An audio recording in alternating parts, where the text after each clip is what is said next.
Until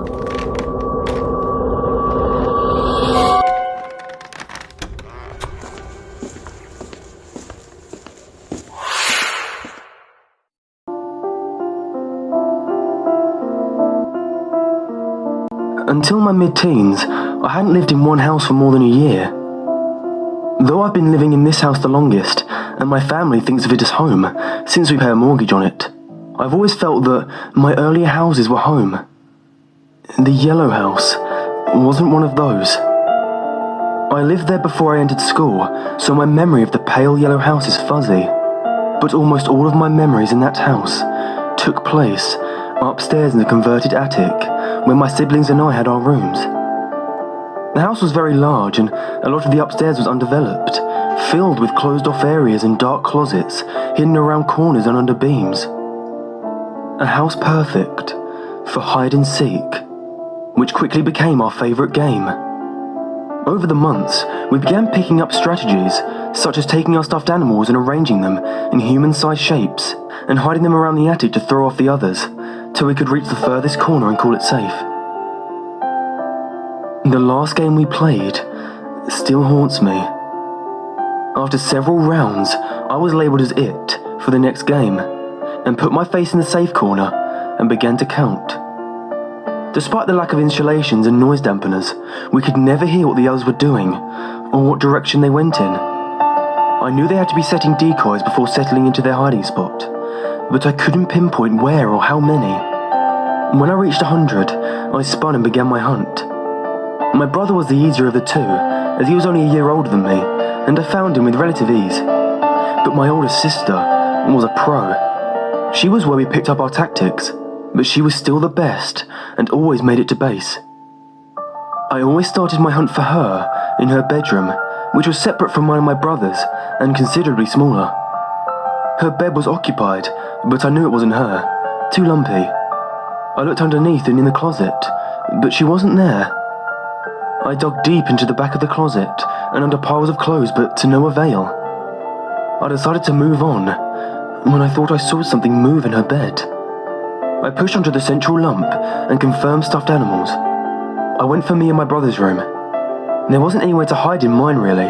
It was the largest and emptiest in the house, with no closet, and our mattress just sat on the floor instead of on a bed frame. I checked around my side of the room and saw nothing. My brother's side was just as empty as well, but I went to check anyway. His box spring was moved out at an angle, and his mattress flush against the wall. This wasn't uncommon, but I still yanked the mattress anyway. Nothing again. I headed out of the large room and began to search the closets and crawl spaces. I prided myself on how quiet I was, which was the only way I ever got close to where someone was hiding. I narrowed it down to 2 doors. I heard a call of Ollie Ollie Oxenfree. Damn it, I shouted. It wasn't uncommon for me to swear, even at a young age, and I rarely got in trouble for something as mild as damn. I began to crawl back out when I heard shuffling from behind one of the doors.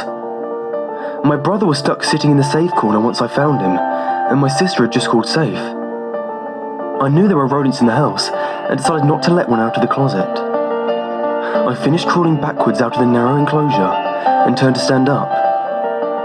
My brother was frozen. He was shaking violently and staring up at our sister.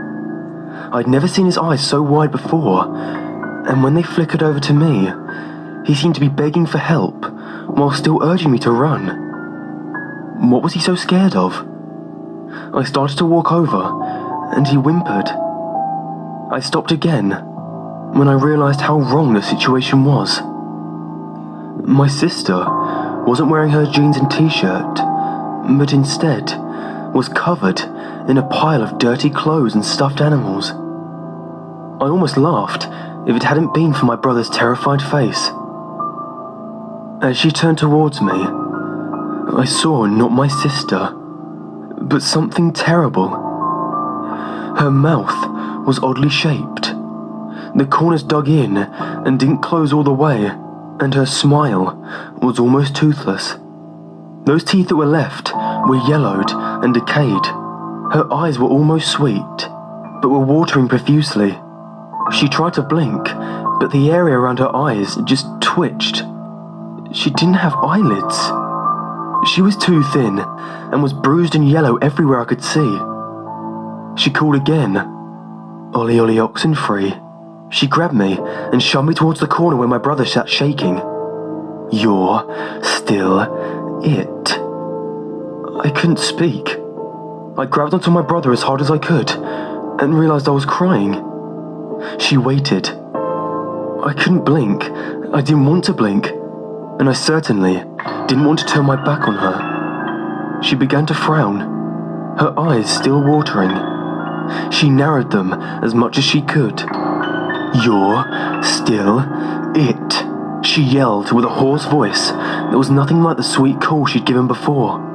A small glob of blood and flesh flew out of her mouth as she kept yelling over and over. You're it, you're it, you're it. She began to jump up and down, stomping hard against the wood flooring, and blood spraying against us from her torn throat. I could see my older sister standing there behind her, trying to gain the courage to hit the girl. She picked up one of the loose beams and raised it over her head. As she brought it down with all her strength, the girl spun and grabbed it, shoving her back. She won't play right.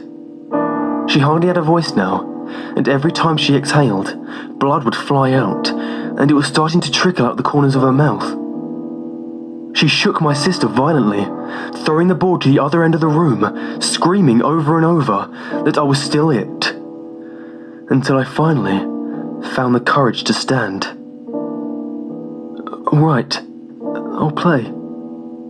I was barely audible, but she heard me fine. She spun around again, laughing. I gave my sister a desperate look and began to turn into the corner. 1, 2, 3. I heard a giggle and bony feet scamper off. My siblings slowly went to hide, together this time. I knew they were in one of the closets that was just barely in my peripheral vision, and when I turned, they held it slightly open. 100, I whispered. I gulped heavily and went about my usual hunt. I gave my siblings a nod and headed for my sister's room. There was the form on the bed. This time, I couldn't be sure it wasn't the girl. I pushed against the lump, and when my hand sunk in, I thought it was fine. I checked under the blanket anyway. I turned over the clothes on the floor, and when I didn't find her there, I hesitantly opened the closet door. I couldn't see her, and I was afraid to dig into there. I did it anyway. I pawed through the clothes and shoes on the floor of the closet, and pretended that I hadn't felt a bony foot under one of the shirts. I moved some of the hanging clothes to the side, and as I released them, held onto a scarf. I moved the clothes to the other side, and saw her unblinking eyes staring at me. Shaking, I went to touch her. As I pushed my hand against her shoulder, it sunk into her flesh. I yanked my hand back and stuttered. Found you. She smiled as wide as she could and swiftly moved past me. I shuddered as she brushed past my shoulder and turned to watch her, pulling down the scarf as I did. When she was almost out the bedroom door, I hooked it over her head, and it slid perfectly into the sunken areas of her mouth. I tied it hard as I could and started screaming for help as she struggled against me. My siblings ran over and tackled her. I grabbed another piece of clothing and kept handing them off until we had her so she could barely move.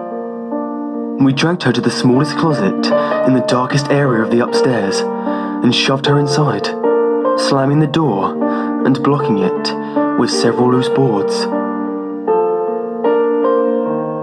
We couldn't sleep upstairs anymore, so for the last months we lived there, the three of us would lie down in the family room and listen to her thumping and hoarsely shouting against her gag, trying to get out of the closet. When we finally got into the moving truck at the end of summer, we all tried to pretend we didn't see her pounding against my sister's bedroom window, scarf still tied tightly around her head.